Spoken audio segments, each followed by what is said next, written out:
एक व्यक्ति गांव में रहने वाला था और बहुत वैसे गांव में बिना पढ़ा लिखा, पुराने जमाने की बात, मेला देखने गया। वो मेला गांव से थोड़ी दूर पर लगता था, 4-5 किलोमीटर पैदल चल के गया। अब मेले में उसने तरह तरह की चीजें देखी। मेला पहली बार देखा था, बड़ा खुश हो रहा था।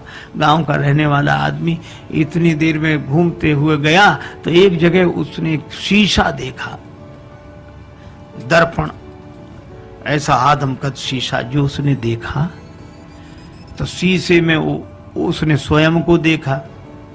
अब वो ये नहीं समझ पावे कि हम ही हैं। और शीशे में जैसे इसने देखा तो ये मुस्कुराया और हाथ जोड़ के बोला, भैया राम राम।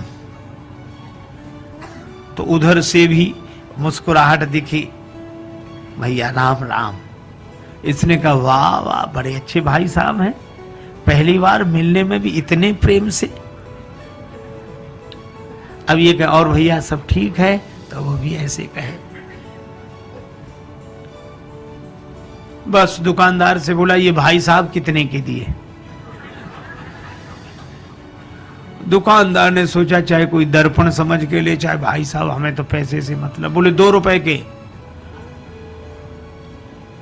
तो मेले के लिए जितना खर्चा लाया था उसने 2 रुपए उसी को दे दिए और दर्पण हाथ में लिया।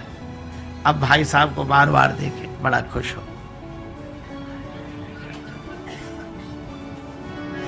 कृषक एक सीसा ले घर आयो, कृषक एक सीसा ले घर आयो, अपनों सो प्रिय साथी पाके हेरी हेरी हर सायो। कृषक एक सीसा ले घर आयो, कृषक एक सीसा ले घर आयो। तन मन धन दर्पण पैवारे, दिन में कीतिक बार निहारे।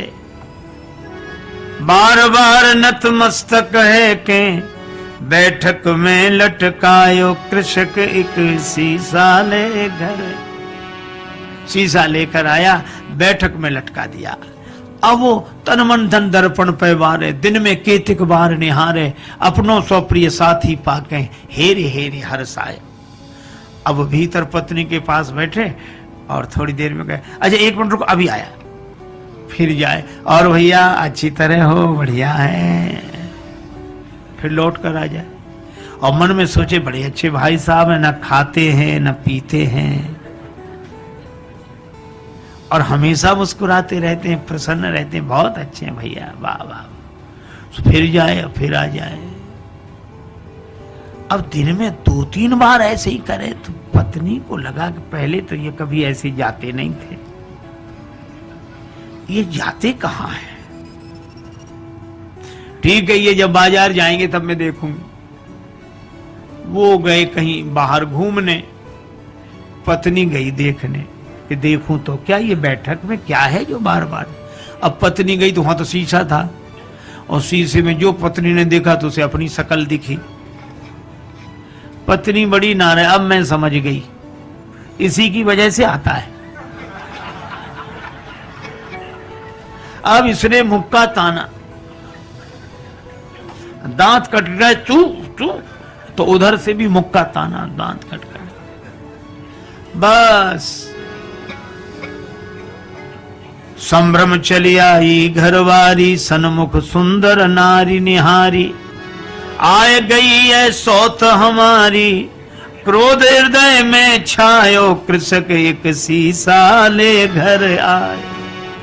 अब उसको बड़ा क्रोध हमारी सौत को ले आया है, इसी की वजह से आता है। और बस भाग पड़ी, बस मैं न रहूंगी, बिस्खे हूं या डूब मरूंगी। बिस खा लूंगी, मर जाऊंगी, कुएं में गिर जाऊंगी, बस रहूंगी नहीं, मैं तो अभी जाती हूं, चाहे जो कुछ हो जाए। और रोना शुरू किया तो धाई सास बहू रानी ने कैसो रुदन मचायो। कृषक एक शीशा ले घर आए। उसकी सास दौड़ी, क्या हुआ क्या हुआ, बेटी क्यों रो रही है, बहू क्यों रो रही है? बहू बोली, अपने बेटे की करतूत देखो, बैठक में किसको लाकर बिठाया है, और मैं तो रहूंगी नहीं, चली जाऊंगी। और सास बोली नहीं मैं देखती हूँ मैं देखती हूँ। अब सास गई और सास ने बैठक में जाके जो दर्पण देखा तो उसे बुढ़िया दिखाई पड़ी। दिखेगी तो सास क्या बोली, अच्छा आप भाई राम राम। वो भी राम राम बोली। क्षमा करना बहू समझ नहीं पाई। फिर बहू को डांट कर बोली, क्या कह रही है तू? बुढ़िया है, वृद्धा माता, हमारी उम्र की है, सेवा के लिए लाया होगा।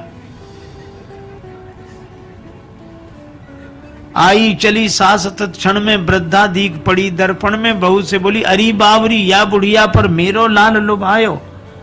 कृषक एक शीशा ले घर आयो।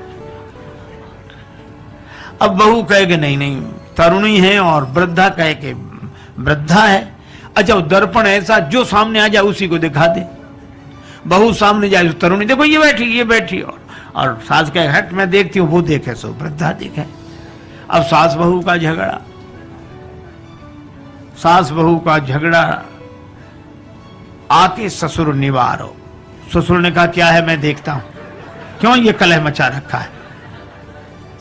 अब ससुर आया, ससुर ने कहा तुम दोनों अलग हो। अब ससुर ने जो देखा दर्पण तो उसे बूढ़ा आदमी दिखाई पड़ा। तो ससुर बोला, अरे भैया राम राम, आप हो, माफ करना ये समझती नहीं है।